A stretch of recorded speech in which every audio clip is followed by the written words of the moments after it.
Oh, less sliding.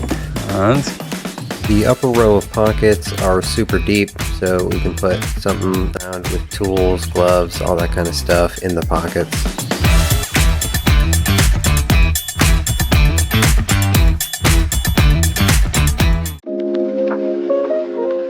To install the seat cover, all we need to do is open the large hole, stick it over the top of the seat, and then shimmy it down.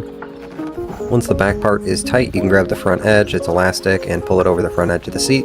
The bottom middle of the seat has a hole, I'm assuming that's to drain water or something. There's a Velcro strap that you take from the seat cover and then feed it down through that hole, and then on the back side there is a Velcro strap to pull that tight. That's all it takes. Now let's hop on and give it an initial test. A lot more grippy. oh, Less sliding. that's good. Yeah, that might be really nice. The back of the seat cover is loaded with a ton of pockets and a hook for hanging and organizing all kinds of stuff that you might need to keep. The upper row of pockets are super deep, so we can put something as long as a crescent wrench in there.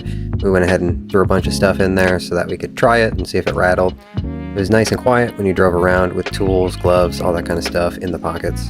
We've had the seat cover on the tractor now for a few weeks, and the biggest advantage is definitely the grip. If you're out mowing or something, or when you're going up and down a hill, you no longer slide off the seat like you did before. The other real nice thing is all of the pockets on the back. We got all kinds of extra stuff in there that we couldn't carry before, and it doesn't rattle like the toolbox.